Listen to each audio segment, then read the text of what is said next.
Audio Jungle.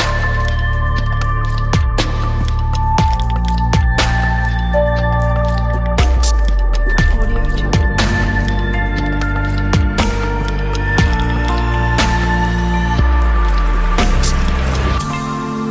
Audio Jungle. ሰላም ጤና ይስጥልን ውድ የሐረር ብሮድካስቲንግ ኔትወርክ ተመልካቾች፣ የዘወትር በዚህ ሰዓት ወደ እናንተ የሚደርሰው ሳምንታዊ የአጀንዳ መሰናዶችን ነው። እኛም በዛሬው የአጀንዳ መሰናዶችን ወደ እናንተ ልናደርስ የወደድነው እንደ ሐረሪ ክልል በዘንድሮ ዓመት እንደ ሐረሪ ክልል ግብርን በወቅቱ ከመክፈል አንጻር እንደዚሁም ህብረተሰቡ በገቢዎች በመገኘት ግብሩን በምን አይነት ሂደት እየከፈለ ይገኛል በሚለው ሀሳብ ዙሪያ ከቢሮ ኃላፊ ከሆኑት አቶ ያሲን አብዱላሂ ጋር የምናደርገውን ቆይታ ነው ወደ እናንተ የምናደርስ የሚሆነው። እናንተ ግን አሁንም ቆይታችሁ ከሐረር ብሮድካስቲንግ ኔትወርክ ጋር መልካም ቆይታ። Audio Jungle.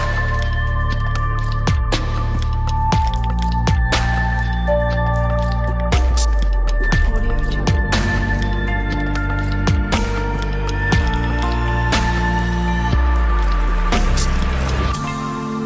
Audio Jungle. ተመልካቾች ቀደም ሲል እንግዲህ እንዳስተዋወቅኳችሁ ዛሬ በሐረሪ ክልል ገቢዎች ቢሮ በመገኘት በዘንድሮ ዓመት ግብሩን በሰዓቱ በመክፈል እንደዚሁም የዜግነት ግዴታውን ህብረተሰቡ በምን አይነት መልኩ እየተወጣ ይገኛል፣ የክልሉ ገቢዎች ቢሮስ እነኝን የህብረተሰብ ክፍሎች በምን አይነት ሁኔታ እያስተናገደ ይገኛል በሚለው ሀሳብ ዙሪያ እንግዲህ የተለያዩ ሀሳቦችን የምናነሳ ነው የሚሆነው። አቶ ያሲን ስለ ጊዜው እጅግ ከልብ አመሰግናለሁ። አመሰግናለሁ። መልካም። ዛሬ በእናንተ ተቋም የተገኘንበት ዋና ዓላማ ምንድን ነው? ያው ግብር እንግዲህ ለአንድ ሀገር ያለው ጠቀሜታ ይታወቃል። የሐረሪ ክልልም እንግዲህ ገቢዎች ቢሮ ይህንን የግብር ወቅት በመጠቀም ህብረተሰቡ ግብር ለመክፈል በሚመጣበት ሰዓት ላይ ግብሩን በወቅቱ እንዲከፍሉ ከማድረግ አንጻር የተለያዩ ስራዎችን እያከናወነ ይገኛል። በዚህ ሀሳብ ላይ እንግዲህ የተለያዩ ሀሳቦችን የምናነሳ ነው የሚሆነው። የጥያቄያችን መነሻ የሆነን ዘንድ ግን ግብር ጽንሰ ሀሳቡ ምንድን ነው የሚለውን መነሻ እናድርግ። ግብር እንደሚባለው እንግዲህ ግብር ምንድን ነው? በዋነኛነት በዘመናዊ የሀገረ መንግስት ጽንሰ ሀሳብ ውስጥ ግብር ዜጎች ለሀገራቸው የሚያበረክቱት ዝቅተኛው አስተዋጽኦ ነው ማለት እንችላለን። ኢንተርምስ ኦፍ መዋጮ ማለት ነው። በመዋጮ ለሀገራቸው የሚያበረክቱት ዝቅተኛው አስተዋጽኦ ወይም ደግሞ ኃላፊነት ግብር ብለን እንገልጻለን። ይሄ በብር መልክ የሚደረግ አስተዋጽኦ ማለት ነው፣ ወይም ደግሞ በአይነት መልክ የሚደረግ አስተዋጽኦ ማለት ነው። ግብር እንግዲህ በመንግስታዊ ስርዓት ውስጥ ደግሞ ስንመጣ በሶሻል ኮንትራክት ቲዮሪ የሚባል ቲዮሪ አለ። በዚህ ቲዮሪ መሰረት መንግስት ህብረተሰብን የማገልገል የማስተዳደር፣ ማህበራዊ ኢኮኖሚያዊና ፖለቲካዊ ልማትን የማፋጠን እና ሀገሪቷን ወደ ተሻለ ደረጃ የማሳደግና የህዝቦችን ራዕይና ህልም የማሳካት ተልዕኮና ኃላፊነት የተሸከመ አካል ነው። በዚህ ሂደት ውስጥ ዜጎች መንግስታቸውን ይመርጣሉ። መንግስታቸውን ሲመርጡ ይህንን ስራ ስራለን ብለው ቀደም የጠቀስኩትን እያንዳንዱ ዜጋ ራዕዩና ህልሙ የተሳካበትን ሁነት የሚፈጠርበት ሀገር ይገንባልን የሚል ኃላፊነት እየሰጡት ነው ማለት ነው። ይህን ኃላፊነት ሲሰጡ ደግሞ ዜጎች ደግሞ የሚይዙት ኃላፊነት ደግሞ ምንድነው? መንግስታዊ ግብርን መክፈል በትንሹ የሚይዙት ወይም ደግሞ ሚኒመም ሪኳየርመንት ነው ማለት ነው። ስለዚህ በዘመናዊ መንግስታዊ ስርዓት ውስጥ ዜጎችና መንግስት መካከል ያለ እና ያንን መስተጋብር የሚገልጽ የኃላፊነት ጉዳይ ነው ማለት ነው። ስለዚህ በሌላ ቋንቋ ምን ማለት ነው? ዜጎች በሚከፍሉት ግብር ሀገር ትሰራለች። ዜጎች በሚከፍሉት ግብር እና በሚያበረክቱት አስተዋጽኦ ሀገር ትሰራለች። የሀገሪቷ ማህበራዊ ኢኮኖሚያዊ እና ፖለቲካዊ ራዕይን እውን ለማድረግ ይሰራበታል ማለት ነው። በሌላ ቋንቋ ደግሞ ግብር የአንድን ሀገር የአንድን ህብረተሰብ ፖለቲካዊ፣ ማህበራዊ እና ኢኮኖሚያዊ ህልም ለማሳካት የሚያስፈልግ ሀብት የሚገኝበት አሰራር ነው ማለት ነው። ስለዚህ በዚህ መሰረት ብዙ አይነት ግብር በተለያዩ የዓለም ሀገራት ውስጥ ተጥሎ ይገኛል። ግብሮች አሉ ማለት ነው። ግብር ሲጣል ሁለት ዋና ዋና ቁም ነገሮችን መሰረት አድርጎ ነው የሚጣለው። አንደኛው ገቢን መሰረት ያደረገ ግብር ይጣላል። ገቢን መሰረት ያደረገ እያንዳንዱ ዜጋ በገቢው ልክ በተቀመጠ ሬት ለሀገሪቷ የሚያበረክተው መዋጮ ማለት ነው። ሁለተኛው ደግሞ ሀብትን መሰረት ያደረገ ወይም ደግሞ ዌልዝ ቤዝድ ታክስ የምንለው ታክስ አለ ማለት ነው። ይሄ ሀብት ቤዝድ የምንለው ስንል ምንድነው? ገቢን ቢኖርህም ባይኖርህም የሀብቱ ባለቤት በመሆኑ የምትከፍለው መዋጮ ወይም ደግሞ ግብር፣ ያ ሁለተኛው የዌልዝ ቤዝድ ታክስ ነው። ከሁለቱ የሚሰበሰበው ግብር በአንድ ሀገር ውስጥ የሚሰሩ ልማታዊ እንዲሁም ማህበራዊ፣ ኢኮኖሚያዊ እና ሁሉን አቀፍ የሰላም፣ የአንድነት፣ የአብሮነትና የህብረተሰቡ ፖቴንሻል የማውጣትና ህልምን የማሳካት ጉዞን፣ ራዕዮችን በሙሉ የሚያሳካበት ወይም ደግሞ የምናሳካበትን ሀብት የምናገኝበት ነው። በአሁኑ ወቅት በዓለም ላይ ትልቅ ኢኮኖሚ የሚባለው የአሜሪካ ኢኮኖሚ ነው። የአሜሪካን ኢኮኖሚ ስንመለከት በዋነኛነት ትልቅነቱና ጥንካሬው መለኪያው የሚሰበሰበው ግብር ነው። የሚሰበሰበው ግብር ደግሞ ተመልሶ ወደ ኢኮኖሚው ኢንጀክት በማድረግ ደግሞ ኢኮኖሚውን በሌላ መልክ ያለማል ማለት ነው። ስለዚህ ሁለት ሳይድ ነው። የሚሰበሰበው ግብር ኢኮኖሚውን እያሳደገ ከሁሉም በላይ ደግሞ ለአሜሪካ ድሪምስ የሚባሉት የአሜሪካ ለላቀ ህልም እውን መሆን መንግስታቸው ጎን ቆመው የሚያግዙበት ስርዓትን የተፈጠረበት ሁኔታ ነው ማለት ነው። ስለዚህ የተሻለ የግብር አሰባሰብ እና የተሻለ የግብር ከፋይነት፣ የህግ ተገዥነት ያለባቸው ሀገሮች ላይ የተሻለ የኢኮኖሚና ሁለንተናዊ ጥንካሬ አለ ማለት ነው። የአውሮፓ ህብረትን ብንመለከት እንደዛ ነው። ስለዚህ ግብር የመሰብሰብ አቅም ደግሞ ዝቅ ያለበት ሀገር ላይ በዛው አግባብ መንግስታዊ ስርዓቱ፣ የህግ ተገዥነቱ ዝቅ የሚልበት ሁኔታ ነው ያለው ማለት ነው። ስለዚህ ሀገራችንን የምንመኛት ደረጃ ላይ እንድደርስ እንዲሁም ደግሞ በግለሰቡም ደግሞ የምንፈልገውን ራዕይና ህልም ለማሳካት የምንመኝ ዜጎች በሙሉ ለሀገራችን ግብር መክፈል ትልቁ የአርበኝነት ኳሊቲ እንደሆነ መገንዘብ መቻል ይኖርብናል ማለት ነው። መልካም። በዚህ ልክ ጽንሰ ሀሳቡን ካነሱልን ግብር ለአንድ ሀገር ማህበራዊ፣ ኢኮኖሚያዊ እና ፖለቲካዊ እድገትስ የሚኖረው አንድምታ ምንድን ነው ይላል? የተሻለ ግብር መሰብሰብ እና የመሰብሰብ ባህልን ያዳበሩና ስርዓት የገነቡ ሀገራት የተሻለ ማህበራዊ፣ ኢኮኖሚያዊ እና ፖለቲካዊ ሁኔታ በተለይ የተረጋጋ የፖለቲካ ማህበረሰብን መገንባት ላይ ከፍተኛ የሆነ ደረጃ ላይ የደረሱ ናቸው ማለት ነው። ይሄ ማለት መንግስት የሚያስባቸው ወይም ደግሞ የሚያቀዳቸው ማህበራዊና ኢኮኖሚያዊ ልማቶች፣ የስራ ዕድል ፈጠራ ስራዎች፣ የንግድ ስርዓት ማሳለጫ ኢኒሼቲቮች በሙሉ በዋነኛነት በሀገር ውስጥ የሚመረተውን የግሮስ ዶሜስቲክ ፕሮዳክትን ከፍ ማድረግ ነው። የግሮስ ዶሜስቲክ ፕሮዳክት ወይም ደግሞ ጥቅል የሀገር ምርት ወይም ደግሞ የሀገር ውስጥ ምርት ባደገ ቁጥር የተሻለ የኢኮኖሚ አቅም እየፈጠረን እንገኛለን ማለት ነው። ቀላል ያለ ምሳሌ ለመውሰድ አንድ ገበሬ 1 ሄክታር መሬት ላይ ምርት ያመርታል። በየጊዜው የኢኮኖሚ መለኪያው ምንድን ነው? የሚያመርተውን የምርት መጠን ማሳደግ፣ ከዛም አልፎ ደግሞ የሚያመርተውን የምርት አይነት ዳይቨርሲፋይ ማድረግ የኢኮኖሚ እድገቱን ወይም ደግሞ የተሻለ ስራ እየሰራና ውጤታማ የሆነው መሆኑን የሚገለጽበት መገለጫ ነው ማለት ነው።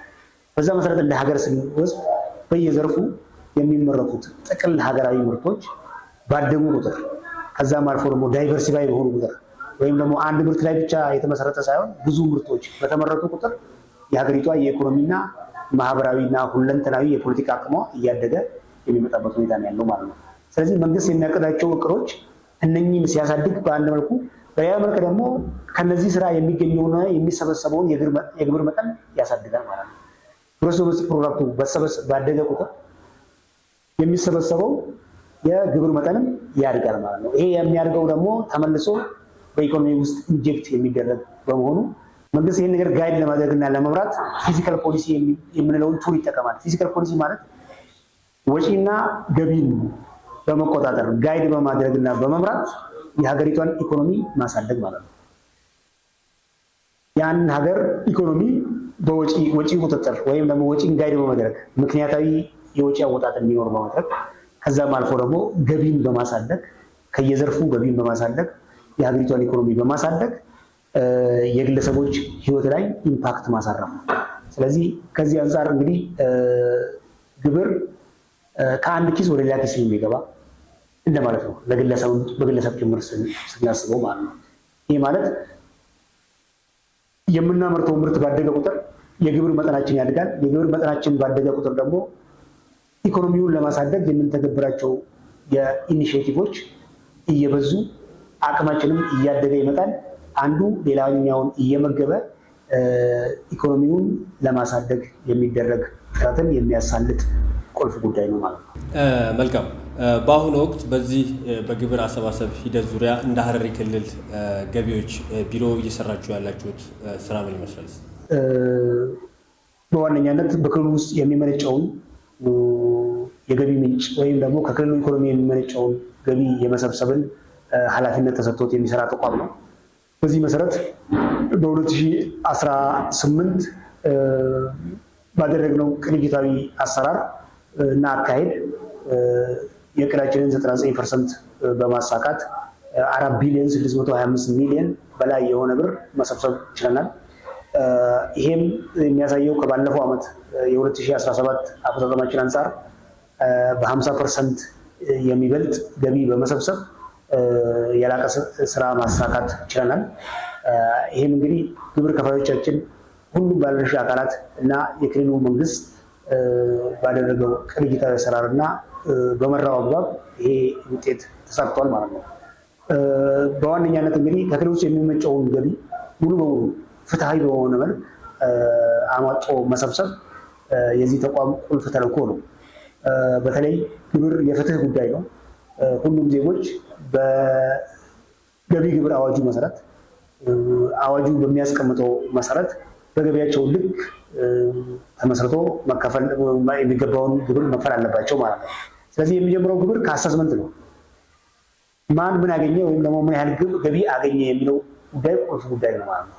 ስለዚህ በዋነኛነት ሁሉንም ግብር ከፋይ የምንለውን የተለያየ ግብር ከፋዮች በአሁኑ ወቅት በአዲሱ ገቢ ግብር አዋጅ መሰረት 2 ግብር ከፋይ ነው ያለው። ደረጃ ለ ግብር ከፋይ እና ደረጃ ሀ ግብር ከፋይ ነው የሚባለው። 2 ሚሊዮን ብር በታች ዓመታዊ ገቢ ያለው ደረጃ ለግብር ከፋይ ይባላል። ግለሰብና ተቋም ቢሆን ከ2 ሚሊዮን ብር በላይ ደግሞ ዓመታዊ ገቢ ያላቸው ተቋማት ግለሰቦችን ጨምሮ የደረጃ ሀ ግብር ከፋይ ውስጥ ይገባሉ ማለት ነው። ስለዚህ አሰስ በማድረግ ገቢ መጠንን በተለይ የንግዱ ማህበረሰብን ገቢ አሰስ ለማድረግ የተለያዩ ስልቶችን አገልግሎት ላይ እናውላለን። በገቢ ግብር አዋጁ መሰረት ሰነድ መያዝ የሚፈቀድላቸው እና ሰነድ መያዝ የማይፈቀድላቸው ተቋማት በሰነድ የሚታወቅበት ሁኔታ ነው ያለው ማለት ነው። ሰነድ የማይዙት ደግሞ ግምት ስራ ይሰራል። የቀን ገቢ ግምት አሰስመንት በቼክሊስት በመስራት የቀን ገቢ ግምትን በመስራት ያንን የገቢ ግምት መሰረት በማድረግ የግብር መጠናቸው የሚወሰን ይሆናል ማለት ነው። ሌሎች ሰነድ የሚይዙና ግዴታ የሆነባቸው ደግሞ በሰነዶቻቸው መሰረት ፋይናንሻል ስቴትመንት በማቅረብ በተቀመጠው ጊዜ ገደብ ግብራቸውን የማሳወቅ አሳውቀውም ደግሞ የመክፈል ግዴታ ተጥሎባቸዋል። ከዛም አልፎ ደግሞ ግብር የመሰብሰብ ኃላፊነት የተሰጣቸው ተቋማት አሉ። ዊዝሆልድ የማድረግ ኤጀንት የሆኑ ዊዝሆልዲንግ ኤጀንቶች አሉ። ለምሳሌ በአዋጁ መሰረት በአመት ከ10 ሚሊዮን ብር በላይ የሚያንቀሳቀስ ማንኛውም ተቋምና ግለሰብ ግብር ዊዝሆልድ አድርጎ ለገቢ ባለስልጣኑ የማሳወቅ ኃላፊነት ወይም ደግሞ ግዴታ እንዳለበት ያስቀምጣል። ይሄ ማለት ለምሳሌ አንድ ካፍቴሪያ የከፈተ ተቋም ወይም ግለሰብ ካፍቴሪያው በአመት የሽያጭ መጠኑ 10 ሚሊዮን የሚሆን ከሆነ የሚያገላብጠው የካፒታል መጠን 10 ሚሊዮን የሚሆን ከሆነ ዊዝሆልዲንግ የሚባል ግብሮችንም በሙሉ ሰብስቦ ለገቢ ባለስልጣኑ የማስገባት ኃላፊነት ይኖርበታል። ይህን ስንል ዊዝሆልዲንግ ቫትን ይጨምራል። ከዛም አልፎ ደግሞ የሰራተኛን ይጨምራል። እንዲሁም ደግሞ ሽያጭ ወይም ደግሞ ሲሸጥም የሚከፈለውን ይጨምራል። ግዢ ሲገዛንም ደግሞ የሚገዛውን ይጨምራል ማለት ነው። ከዛም አልፎ ደግሞ ከውጭ እቃ የሚያስገባ ከሆነም በዛው ልክ እነኚህን ታክሶች በሙሉ ዊዝሆልድ አድርጎ የማስታወቅ ኃላፊነት ይጠበቅበታል። ስለዚህ እነኚህን አጠቃላይ የገለጽኳቸውን ሪስፖንሲቢሊቲዎች ግብር ከፋዩ እንዲፈጽም አንደኛ የማስተማር ስራዎችን እንሰራለን። የማስተማር ስራዎችን፣ የማሳወቅ ስራዎችን እንሰራለን። ትምህርትና ስልጠና ክፍላችን አለ። በዚህ የትምህርትና ስልጠና ክፍላችን ግብር ከፋዮች ግንዛቤ እናስጨብጣለን። ከዛም አልፎ ደግሞ ሚዲያዎችን ተጠቅመን የተለያዩ በራሪ ጽሁፎችን ተጠቅመን ህብረተሰቡን ሬሌቨንት የሆነ ታክስ የሚከብረውን ሬሌቨንት ታክስ እናሳውቃለን ማለት ነው። በመቀጠል ለግብር ከፋዩ አገልግሎት እንሰጣለን። ስንል ምንድነው? ምቹ የስራ ሁኔታን በመፍጠር ግብር ከፋዩ ባለበት ቦታ ግልጽ፣ ቀልጣፋና ውጤታማ በሆነ አሰራር በመዘርጋት ግብር ከፋዩ ክፍያውን የሚከፍልበትን ሁኔታ እናመቻቻለን ማለት ነው። ከዚህ ጋር ተያይዞ በስፋት ከባለፉት ዓመታት ጀምሮ ባለፈው ዓመትም የሰራነው ነው። ዘንድሮም ደግሞ አጠናክረን የምንቀጥለው ነው። ዲጂታላይዝ የማድረግና የተለያዩ የቴክኖሎጂ አማራጮችን በመጠቀም ግብር ከፋዩ ካለበት ቦታ ላይ ግብሩን የሚከፍልበት ሁኔታ ለማመቻቸት ከሁሉም ባለድርሻ ጋር በጋራ እየሰራን እንገኛለን። እንደ ገቢዎች ባለስልጣንም ካፒታል ፕሮጀክት ይዘን እንሰራለን። ከዛም አልፎ ደግሞ ከንግድ ባንክም ከሌሎች ባንክ ጋርም በመሆን ያላቸውን አማራጭ ከቴሌ ጋርም በመሆን እንዲሁም ከሌሎች መንግስታዊ ባለድርሻ አካላት ለምሳሌ ከከተማ ልማት ቢሮ ጋርም በመሆን በጋራ እየበለጸጉ ያሉ ዲጂታላይዝ የሚያደርጉ ቴክኖሎጂ አማራጮች አሉ። እነሱን በመጠቀም ግብር ለመሰብሰብ ጥረት እያደረግን እንገኛለን። ይህንን እንግዲህ ዘንድሮ የጀመርነውን መሰረት በዚህ ዓመት ላይ የበለጠ በማጠናከር ራዕያችን ሁሉም ሰው ካለበት ቦታ ላይ ግብሩን እንዲከፍል እንዲሁም ግብርን የማሳወቅም ጭምር ማለት ነው። ግብሩን የማሳወቅ ጭምር እዛም ሆኖ ደግሞ እንዲከፍል እና ጀነሬት እንዲያደርግ ራሱ ሪሲት ራሱ እዛው እንዲደርሰው የሚያስችል አይነት አሰራሮችን ለመከተል በመንቀሳቀስ ላይ እንገኛለን። አሁን ባለው ነባራዊ ሁኔታ ግን አሁንም በተለያዩ ከቴሌ ጋር ባደረግነው መግባባት የተለየ አማራጭ ፈጥረውልን ግብር ከፋዮቻችን ካሉበት ቦታ ላይ የሚከፍሉበት እዚህ ሲመጡ ወይም ደግሞ ወደ ቢሮ አካባቢ ለምሳሌ ደረሰኝ ለመቁረጥ እና ፎርማል ዶክመንት ለመያዝ የሚመጡበት ሁኔታ አለ። ይህን አሰራር ሌላ የዲጂታል አማራጮችን እያሰብን ነው የምንገኘው። በቀጣይ ጊዜያት ያንን የምንሰራበት ይሆናል። አንደኛው እሱ ነው። ሌላኛው ደግሞ የስራ ሰዓትን በመለጠጥ በተቻለ መጠን ለግብር ከፋዮቻችን ምቹ ሁኔታን ለመፍጠር እያደረግን ያለነው ጥረት አለ። ይህም በዋነኛነት ግብር ከፋዮቻችን ጊዜው አጥሯቸው የቅጣት ወቅት ውስጥ እንዳይገቡ በተለይ አሁን የግብር ወቅት ከመሆኑ አንጻር እስከ ማታ 2 ሰዓት እየሰራን እንገኛለን። ይሄም ግብር ከፋዩ ቀን ሙሉ ስራውን ሰርቶ ወደ ቤት ሲገባ ጎራ ብሎ ደረሰኙንም እየቆረጠ እየወሰደ እንዲሄድበትና በዋነኛነት ወደ ቅጣት የጊዜ ገደብ ውስጥ እንዳይገባ ምቹ ሁኔታን ለመፍጠር ነው ይሄንን ያደረግነው ማለት ነው። ባለን አቅም መሰረት የበለጠ ተገልጋይ እንዲሆን ለማስቻል ነው። ስለዚህ ቅድም የጠቀስኳቸውን ኃላፊነቶች ለመወጣት ምቹ አገልግሎት አሰጣጥን ለመፍጠር እየሰራ እንገኛለን።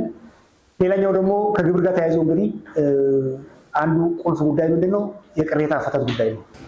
ወደዛ ከማለፋችን በፊት አቶ ያሲን በየዓመቱ ለታማኝ ግብር ከፋዮች የሚዘጋጅ የንቅናቄ መድረክ እንደዚሁም የእውቅናና የሽልማት መርሃ ግብር ይዘጋጃል።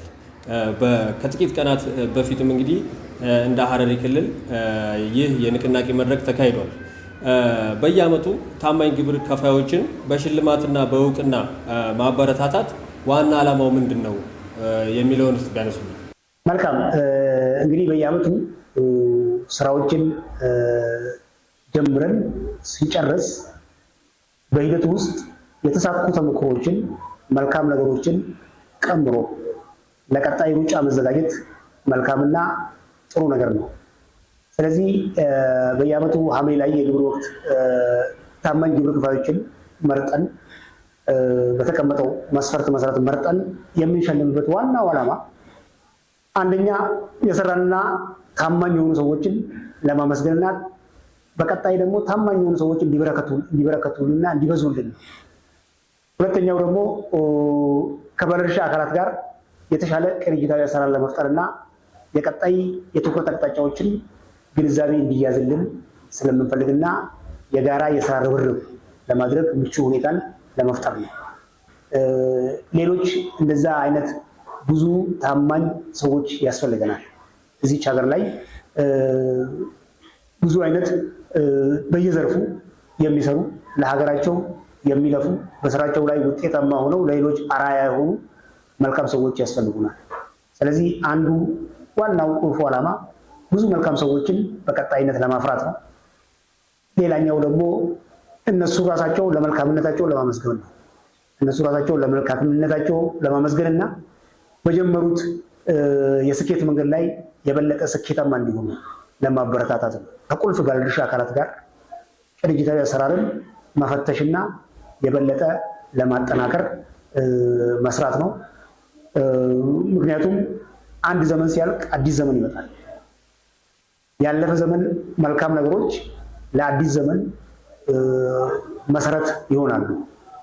ያንን መሰረት ለመጠቀም እና ለአዲስ ዘመን ቻሌንጅ ለመዘጋጀትም ቁልፍ መድረክ ነው ማለት ነው ያ መድረክ። ስለዚህ ነባሩን ዘግተን አዲሱን ላውንች ለማድረግ በአዲሱ ደግሞ የተያዘውን ክልላዊ እቅድ ለማስተዋወቅ እና ለክልላዊ እቅዱ ስኬት ደግሞ ምቹ ሁኔታን ለመፍጠር የምንጠቀምበት መድረክም ስለሆነ በጣም ወሳኝ መድረክ ነው በገቢው ዘርፍ ማለት ነው። መልካም አቶ ያሲን፣ የዘንድሮ ዓመት እውቅና የተሰጣቸው ተሸላሚዎች በምን መስፈርት ሂደት ተመርጠው ነው? የምርጫ ሂደቱስ ምን ይመስል ነበር የሚለውን ብናነሳ ውስጥ ጥሩ። ይሄ ሂደቱ ግልጽ እና አሳማኝ መሆን ግድ ይለዋል። ለዛ ሲባል በኮሚቴ የተሰራ ስራ ነው። የተጠቀምነው ደግሞ የምንጠቀመው 5 ግልጽ መስፈርቶች አሉ። ዋና ዋና መስፈርቶች የመጀመሪያው የሐረሪ ክልል ገቢዎች ባለስልጣን ዘንድ የተመዘገበ ግብር ከፋይ መሆን ነው። ምክንያቱም በኢትዮጵያ የፌዴራሊዝም የግብር አከፋፈል ስርዓት ውስጥ ግብር የእኛ ግብር ከፋይ ሆኖ አዲስ አበባ የሚከፍልም ይኖራል። እዛ በሰራው ከዛ መጥቶ እዚህም መጥቶ የሚሰራ ይኖራል። ስለዚህ መጀመሪያ እኛ ዘንድ የተመዘገበ የእኛ ግብር ከፋይ መሆን አንዱ መስፈርት ነው። ሁለተኛው ደግሞ እና ኦብጀክቲቭ በ2018 በጀት ዓመት ግለሰቡ ወይም ደግሞ ድርጅቱ የከፈለው የግብር መጠን ነው። በግብር መጠን እኛ ጋር የከፈለው የግብር መጠን ምን ያህል ነው የሚለው ነገር በዛ በብር መጠን አንደኛ፣ ሁለተኛ፣ ሶስተኛ፣ አራተኛ ተብሎ ይለያል ማለት ነው። ሁለተኛው መስፈርት ይሄ ነው። ሶስተኛው ደግሞ በጊዜ ስለመክፈላቸው ነው። ግብር እንደሚታወቀው እንግዲህ በጊዜ የተገደበ ነው። ከጊዜ አሳልፎ የከፈለ ከዚህ መስፈርት ውጭ ነው የሚሆነው ማለት ነው። ስለዚህ ግብር ሊከፈልበት በሚችልበት ወይም ደግሞ በሚገባው የግብር ስኬጁል መሰረት በዛ ወቅት ግብራቸውን ስለመክፈላቸው ሶስተኛው መስፈርት ነው። አራተኛ ደግሞ በዚህ የግብር ዓመት በ2018 በጀት ዓመት ያልተቀጡ ስለመሆናቸው ነው። ይሄም በዋነኛነት እንደ ትልቅ መስፈርት የተጠቀምነው የህግ ተገዥነትን ከፍ ለማድረግ ካለው ጥቅም አንጻር ነው። ስለዚህ የተሻለ ግብር ከፍሎ እንኳን ነጥብ እዚህ ጋር ይቀንስበታል ማለት ነው። ነጥብ ይቀንስበታል። ምክንያቱም ህጋዊነትና የህግ ተገዥነትን ማላቅ በግብርና ግብርን በማስፈጸም እና በማስተዳደር ነገር ውስጥ ያለው ሚና ከፍተኛ ከመሆኑ አንጻር ማለት ነው። ስለዚህ በ2018 ዓመት አንድም ጊዜ ያልተቀጡ ናቸው የተሸለሙት ማለት ነው። አምስተኛው መስፈርት ደግሞ ከዕዳ ነፃ ስለመሆናቸው ከግብር ዕዳ ከተለያየ የግብር ዕዳ ነፃ ስለመሆናቸው 5ቱ መስፈርት ተደምሮ ከ100 ነጥብ ያሰጣል ማለት ነው። በዚህ መሰረት አንደኛ፣ ሁለተኛ፣ ሶስተኛ እና በአራተኛ ደረጃ ውስጥ ያስገባናቸውን ግብር ከፋዮች ሸልመናል። አራቱም ደረጃ ውስጥ ወይም ካቴጎሪ ውስጥ ያሉት ደግሞ ታማኝ ግብር ከፋዮች ናቸው። በእነኚህ ነጥቦች ላይ የተሻለ ነጥብ ያስመዘገቡ ግብር ከፋዮቻችን ናቸው። መልካም አቶ ያሲን፣ እንግዲህ እኛም በሐረሪ ክልል በእውቅና መርሃ ግብሩ ላይ ሽልማት የተበረከተላቸው የተለያዩ የህብረተሰብ ክፍሎችን በመስክ ምልከታ ዞረን አነጋግረናል። ታማኝ ግብር ከፋይ በመሆናቸው የተደረገላቸው ሽልማት ደግሞ ምን ያህል እንዳስደሰታቸው ከእነሱ አንደበት ዞረን የሰማንበት አጭር ቪዲዮ ወደ ተመልካቾች እናደርስና ለእናንተ ተመልሰን የምንገናኛለን።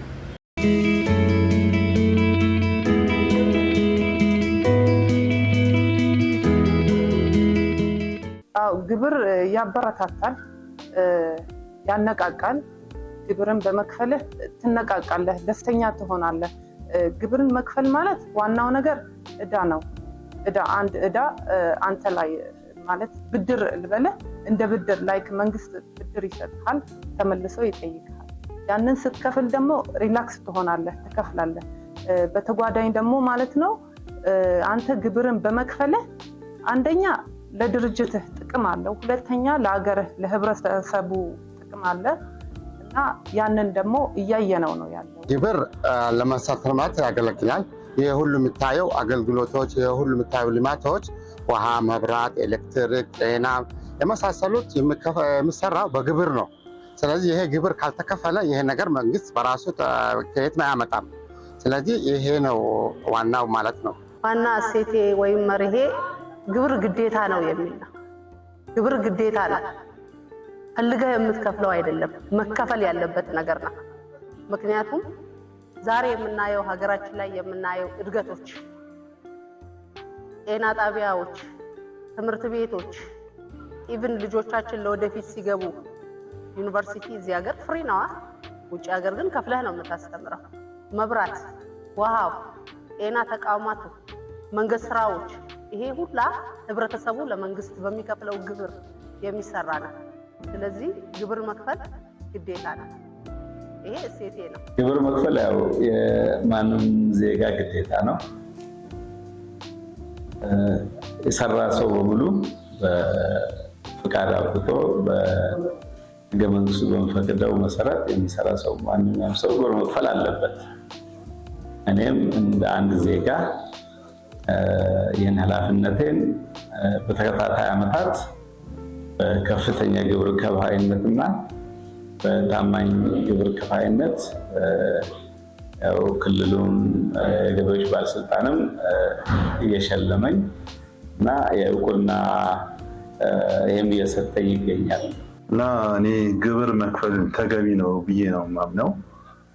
አንድ ሰው ሰርቶ ሲያተርፍ ማለት ነው ያንን የሚያገኘውን ትርፍ ወይ አንድ ፕሮዳክት ሽጦ ወይ አንድ ሰርቪስ ሰጥቶ ከዛው ህብረተሰብ ስለሆነ ግብር ደግሞ ስንከፍል መልሶ ያንኑ ህብረተሰብ የሚያገለግል ነገር ስለሆነ በሰውም ዘንድ በፈጣሪም ዘንድ አግባብ ያለው አስተዋጽኦ ነው ብዬ ነው የምገምተው። እሱም በአግባቡ ስለከፈልኩኝ ያው ግብር መክፈል ደግሞ ለኮሪደሩም ለሚመጣው ልማቶች የባለፉና የዘንድሮ ልዩነቱን በማየቴ በጣም ደስ ብሎኛል። በዛም ጥቅም አለው ማለት ነው በአግባቡ ግብር መክፈል። ያንን ለመሸለም የበቃ ነው ግብራችንን በሰዓቱ ወቅቱ ባትንም ሆነ ግብር ለመክፈላችን ነው ለሽልማት ያበቃል እና ይህ ሽልማት ደግሞ ወደፊትም ግብራችንን አስተካክለን በሰዓቱ እንድንከፍል ያበረታታናል።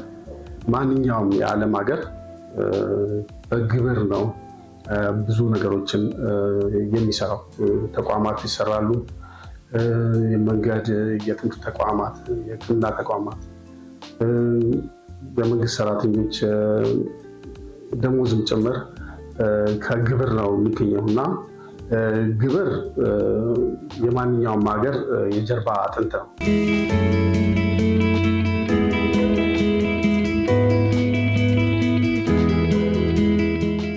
ሐረር ከተማን ያየ ሰው በትክክል ስለ ግብርም መናገር ይችላል። ይሄ ሁላ ነገር ደግሞ ሊሆን የቻለው በምንድን ነው? ግብርን በስርዓቱ በመክፈል ማለት ነው። ሳትሰስት ግብርን በመክፈልህ ውጤቱን ታየዋለህ እና ደስተኛም ትሆናለህ። ገቢዎች ላይ ያለው ንቅናቄም ደስ ይላል። አሁን ሐረር ከተማ ላይ ያለው በፊት ከነበረውና አሁን ያለው በጣም ልዩነት አለው። ይሄ አሁን ያለው ልማት ምናምን እኛ በምንከፍለው ግብር ነው። ስለዚህ በእኚህ የምንከፍለው ግብር ላይ ነው እዚህ ለውጥ ያመጣው ማለት ነው። አሁን ከሌላ ሀገር የመጣ ሰው ሲያያት ሐረር በጣም ተለውጣለች፣ አድጋለች ይባላል። ስለዚህ ይሄ ዝም ብሎ ከመሬት የተነሳ አይደለም፣ እኛ በምንከፍለው ግብር ነው እዚህ ደረጃ ያደረሰው ማለት ነው። ስለዚህ ይሄ ግብር በጣም ተጠናክሮ መቀጠል አለበት። ህብረተሰቡ ግብር ሲከፍል ነዋ ሀገርም የምታምረው። ስለዚህ አሁን የምታየው ለውጦች ሁላ ያሉት ህብረተሰቡ በትክክል ግብሩን ሲከፍል ነው ለውጦቹን የምታየው። አዳዲስ ተቋም፣ ጤና ጣቢያዎች፣ አዳዲስ ትምህርት ቤቶች፣ ገጠር ሁላ አሁን ውሃ አቅርቦቶች እየገባ ነው። ኢቭን ገጠር ላይ መንገድ እየተሰራ ነው፣ አስፋልት። ይሄ ሁላ ያው ህብረተሰቡ በሚከፍለው ግብር ነው የሚሰራ። መንግስት ከየትም አያመጣማ፣ ከህብረተሰቡ በሚሰበስበው ነገር ነው የሚሰራው። የበለጠ ግብሬን በወቅቱ ሳላዘገይ በወቅቱ ለመክፈልና ለታለመለት ዓላማ ያው ለልማት ነው የምወለው ግብር። እንግዲህ ይሄ በየቦታው የምናየው ልማት ኮሪደርን ጨምሮ ጤና መስክ ላይ እንዲሁም ትምህርት ላይ የተገነቡት ግንባታዎች በሙሉ ግብር ከፋዮች በታማኝነት የሚከፍሉት ግብር ነው የሚሰራው። በተሰበሰበው ግብር በአሁኑ ሰዓት እየተሰራ ያለውን ልማት ሳይ ማለት ነው አብዛኛውን ልማት ደግሞ እኔ የዚህ ከተማ ነዋሪ ብቻም ሳልሆን እዚህ ከተማ ተወልጄ ያደግኩ ሰው ስለሆነ የከተማውን ገጽታ በፊትም አውቀው ስለነበረ በዚህ መልኩ ተለውጦ በማየቴ ማለት ነው ለእኔ ልነግርህ ከምችለው በላይ ደስታ ይሰጠኝ። ይሄ እንግዲህ ትልቅ ማበረታቻ ነው። አንድ ሰው ሰርቶ ያበረከተውን ነገር እውቅና አግኝቶ ያን እውቅና ከርዕሰ መስተዳደሩ ፊት መቀበል ለእኛ ለትልቅ ግብአት እና ወደፊትም የተሻለ የበለጠ ለመስራት የሚያነሳሳ ነው።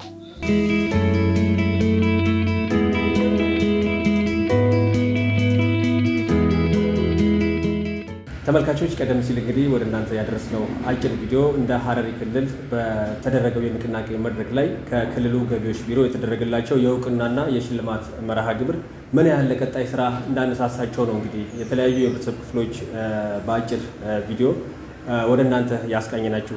እንግዲህ አቶ ያሲን ቀደም ሲል ወደ ተመልካቾች ያደረስነው አጭር ቪዲዮ በቀጣይ እነኚህ በዘንድሮ ዓመት የእውቅና መርሃ ግብር ሽልማት የተደረገላቸው የህብረተሰብ ክፍሎች በቀጣይ ዓመትም እንግዲህ የተለያዩ ስራዎችን በማከናወን የሚጠበቅባቸውን ግብር ለመንግስት መክፈል እንዳለባቸው ለተሻለም ስራ እንዳነሳሳቸው እንግዲህ ወደ ተመልካቾች ያደረስነው አጭር ቪዲዮ የሚገልጽ ነው የሚሆነው። ቀጣዩ ጥያቄያችን የግብር ከፋዮችን ታማኝነት በክልሉ ከአመት ወደ አመት ምን ያህል እየተሻሻለ ይገኛል የሚለው። ያው የህግ ተገዥነት ወይም ደግሞ ታማኝነት አንደኛ ከግንዛቤ ይጀምራል። ስለዚህ ባለፉት ጥቂት ዓመታት የተሻለ ግንዛቤ እየተፈጠረ እንደሆነ ይሰማናል። አሁንም ግን ገና ነው ማለት እንችላለን። ሰፊ ስራዎች መስራት፣ ቀጣይነት ያለው ስራዎችን መስራት ይገባናል። ነገር ግን ባለፉት ጥቂት ዓመታት ስንመለከት አንደኛው ተቋሚው ምንድነው የገቢ መጠኑ እያደገ መምጣቱ አንድ ተቋሚ ነጥብ ልናደርግ እንችላለን። ሌላው እንዲሆን ደግሞ ታማኝ ግብር ከፋዮችን ለመሸለም የሚደረገውን ደግሞ ስራ ስርዓታዊ አድርገን ባለፉት 2 ተከታታይ ዓመታት ለምሳሌ በተከታታይነት መሸለማችን ይህንን የበለጠ ደግሞ ስርዓታዊ አድርጎ መቀጠል በራሱ ብዙ ታማኝ ሰዎችን ያመጣል። ይህንን ለተቋሚ ወስደን እየተሻሻለ ነው ማለት እንችላለን። ነገር ግን ከሚፈለገው ደረጃ አንጻር ገና ሰፊ ስራዎችን መስራት ይጠበቅብናል። የአጠቃላይ ህብረተሰባችንን የግብር ግንዛቤ ማሻሻል ያስፈልጋል። ግብር ለምን እንደሚውል ከዛም አልፎ ደግሞ ግብር ከራሴ የምከፍለው ነው የሚል ደረጃ ላይ እስክንደርስ ድረስ ጊዜ ያስፈልጋል ማለት ነው። ነገር ግን ሌላው ደግሞ ኢምፖርታንት የሆነ ተቋሚ ብንመለከት ለምሳሌ ባለፉት 5 ዓመታት ሀረሪ ክልል ውስጥ የተሰሩትን ማህበራዊ፣ ኢኮኖሚያዊ እና ፖለቲካዊ ስራዎች ሀረር እየደመቀች እየታወቀች የመጣችበትን የአብሮነት እንዲሁም የቱሪዝም ልማቱን የኮሪደር ልማቱንም በኢትዮጵያ ውስጥም ደግሞ ተምሳሌትነቷ እየጎላ የመጣባቸውን ሁኔታዎችን የተሰሩ ስራዎችን ስንመለከት ይሄ ለህብረተሰባችን መንግስታችን ምን ያህል ራዕዩን ለማሳካት መንግስታዊ ስርዓቱን በማጠናከር ማህበራዊ፣ ኢኮኖሚያዊና ፖለቲካዊ ህይወቱን ለማሻሻል እየተጋ እንደሆነ ህብረተሰቡ እየተገነዘበ ያለበት ሁኔታ ነው ያለው ማለት ነው። ስለዚህ የክልሉ መንግስት እየሰራቸው ያላቸው በጣም በውጤት የደመቁ ተግባራት የበለጠ ሰዎች ግብር እንዲከፍሉ እያነሳሳቸው ያለበት ሁኔታ ያለው ማለት ነው። ስለዚህ ይህን ሁኔታ አጠናክረን መቀጠል ነው። ይህን ሁኔታ የበለጠ በማጠናከር የሚሰሩ መንግስታዊ የልማት ስራዎችን የበለጠ ውጤት እያፈሩ ሲመጡ ህብረተሰብን ደግሞ በሌላ ጎን እያስተማሩ የህግ ተገዥነትንም ደግሞ በሌላ መልክ እያረጋገጡ በመሄድ የተሻለ ተምሳሌት የሆነች ለኢትዮጵያም ተምሳሌት የሆነች የሀረሪ ክልልን ለመፍጠር የተያዘውን ራዕይ ለማሳካት በጣም መልካም የሆነ መንገድ እንደጀመርን ተጨባጭ ሁኔታዎች ያሳያሉ ማለት ነው። መልካም አቶ ያሲን፣ አሁን የግብር ከፋዩን የግብር አከፋፈል ሂደት በቴክኖሎጂ ወይንም ዲጂታላይዝድ ከማድረግ አንጻር ተቋማችሁ እየሄደበት ያለው ርቀት ምን ይመስላል? ያው ዲጂታላይዜሽን አሰራርን በማሳለጥ ጊዜና ጉልበትን በመቆጠብ የተሻለ አሰራርን በመፍጠር ውጤታማ ለመሆን በጣም የሚያግዝ ዘመናዊ ቴክኖሎጂ ነው። በዚህ መሰረት በዚህ ዘመን ያለ ዲጂታላይዜሽን ለመስራት መሞከር ማለት ልክ በእንጨት እርሻ ለማረስ እንደመሞከር ማለት ነው። ስለዚህ ይህን ሁኔታ ለመቀየር በስፋት እየሰራን እንገኛለን። ባለፈው ዓመት በ2018ም በተለይ ኦልድ የሆኑ ፋይሎችን ዲጂታል የማድረግ ስራዎችን አጠናቀናል። ሚኒ የሆነ የራሳችንን ሶፍትዌርም ዴቨሎፕ አድርገናል።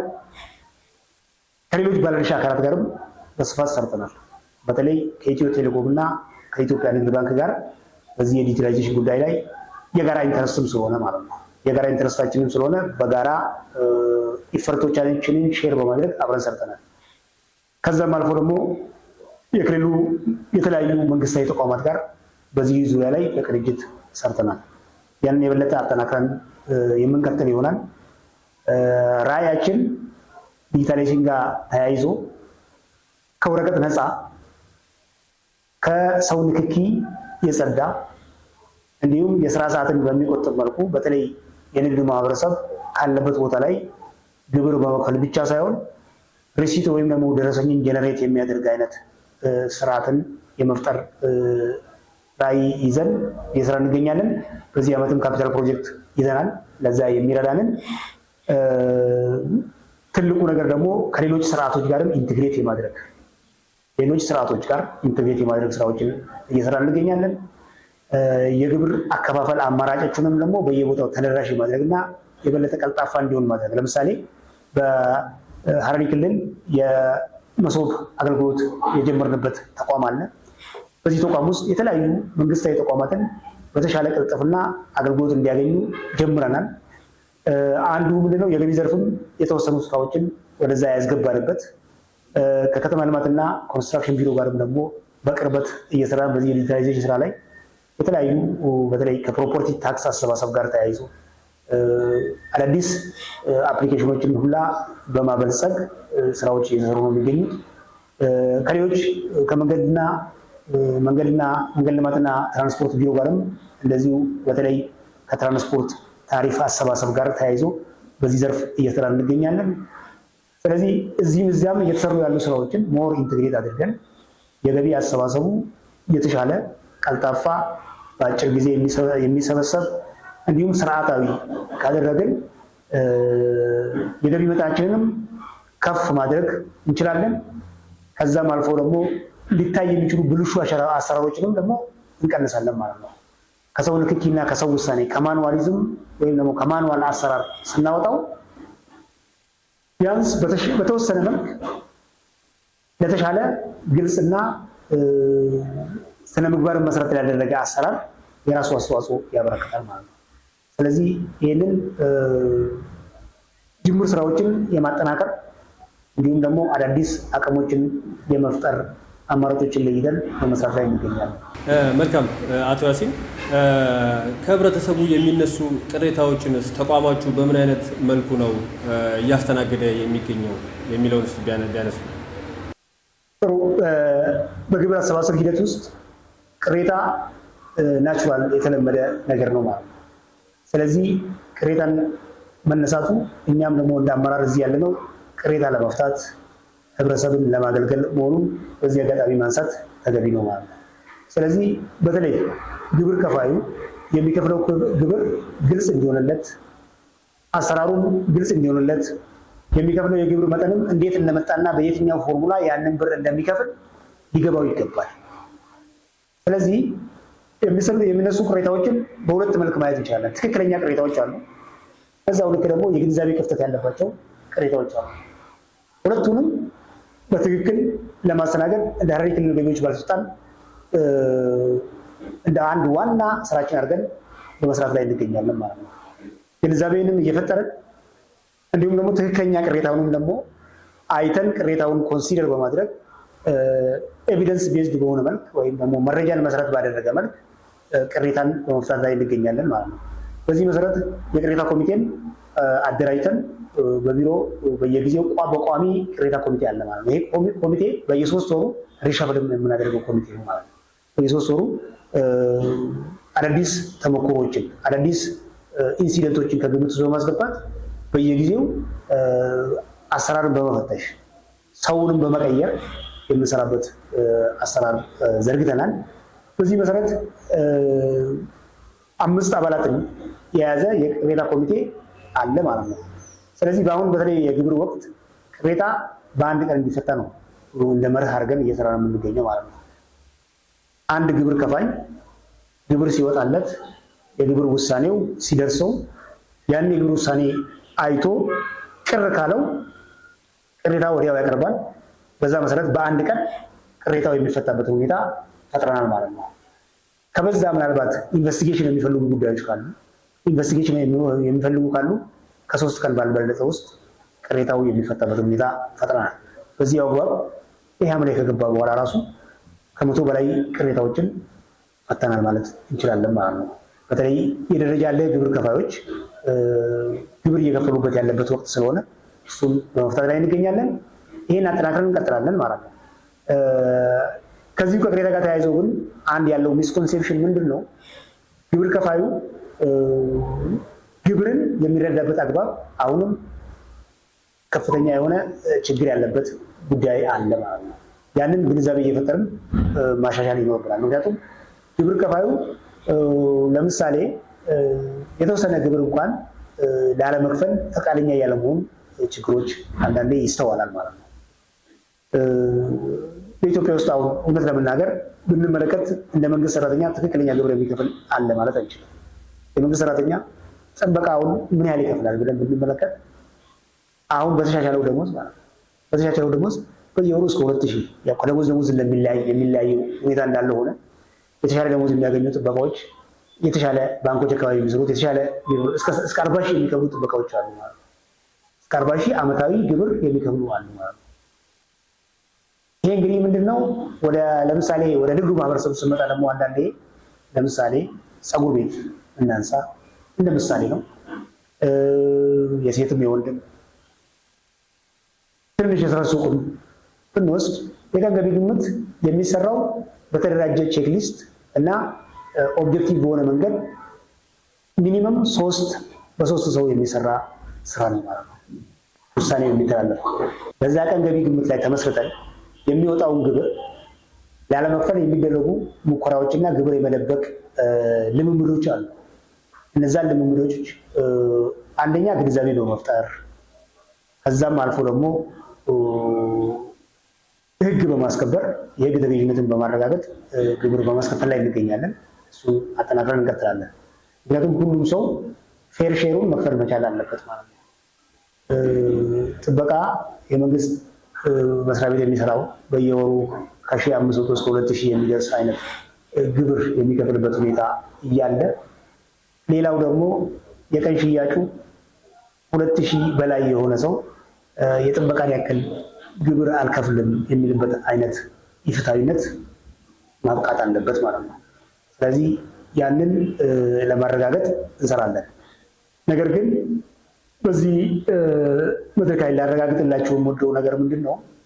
ትክክለኛ ቅሬታ ዝቅ ብለን በማገልገል ቅሬታውን እንዲፈታ እናደርጋለን ማለት ነው። ቅሬታውን እንዲፈታ እናደርጋለን።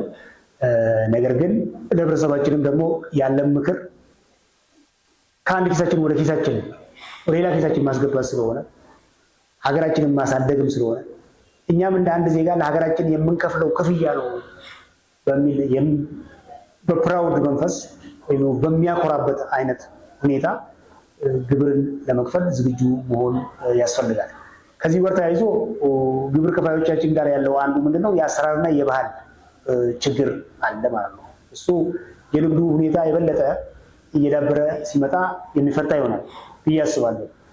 ለምሳሌ ሰው አመቱን ሙሉ የግብርን ስራ ወይም መክፈል ያለበትን ግብር ባለመክፈሉ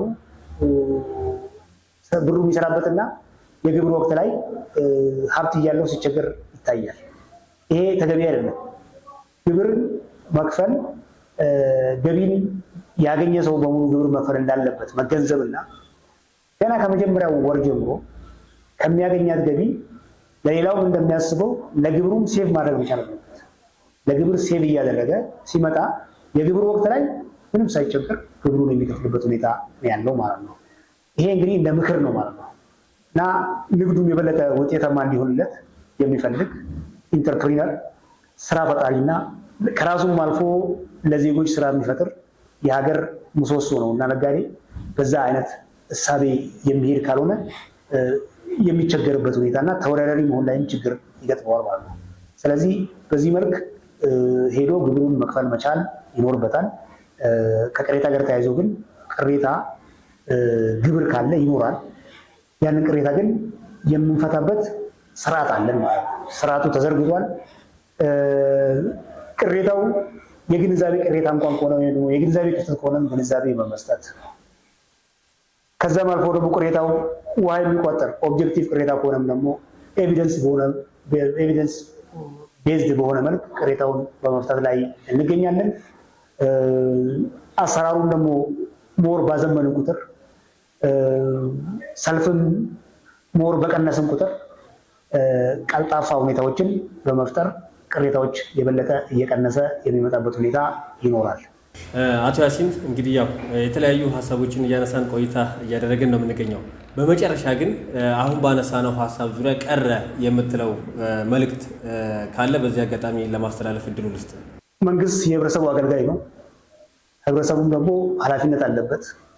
በዛው መሰረት መንግስትም ኃላፊነቱን ለመወጣት የተለያዩ ተቋማቶችን አደራጅቶ በመስራት ላይ ይገኛል። በዚህ አግባብ የገቢዎች ባለስልጣን ግብር ከፋዩን ማህበረሰብ ለማገልገልና ከባለድርሻ አካላት ጋር በመቀናጀት ለመስራት ዝግጁ ነው። ግብር ከፋያችንም ደግሞ ኃላፊነቱን ተገንዝቦ ግብሩን በወቅቱ በማሳወቅ እና የመክፈል ግዴታውን እንዲወጣ በድጋሜ ጥሪ አቀርባለሁ። በ2019 የያዝናቸው የልማት የማህበራዊ ልማት፣ የኢኮኖሚ ልማት እና የፖለቲካዊ ግቦቻችንን ለማሳካት የሚረዱ ሰፋፊ ክልላዊ ኢኒሼቲቮችን ይዘን ወደ ስራ ገብተናል። ለዚህ የሚያስፈልገውን ገቢ ደግሞ ከእያንዳንዱ ዜጋ ፌር ሼሩን ለመሰብሰብ አስፈላጊውን ዝግጅት አድርገን ወደ ስራ ገብተናል። ይህን ኃላፊነት በመወጣት የጀመርነውን የብልጽግና ጉዞ ከዳር ለማድረስ በሚደረገው ጥረት ውስጥ ህብረተሰባችን የመሪነት ድርሻውን እንዲወጣ ጥሪ እያቀረብኩ የሐረሪ ክልል የኢትዮጵያ የብልጽግና ተምሳሌት እንዲሆን ክልላችን በመስራት ላይ ይገኛል።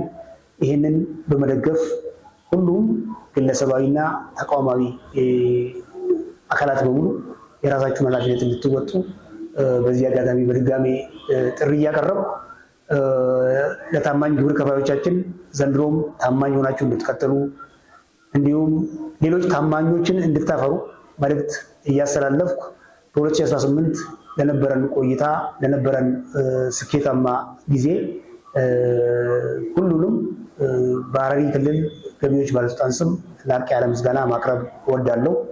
አመሰግናለሁ። አቶ ያሲን ስለነበረን ጊዜ እጅግ ከልብ አመሰግናለሁ። እኔም በጣም አመሰግናለሁ።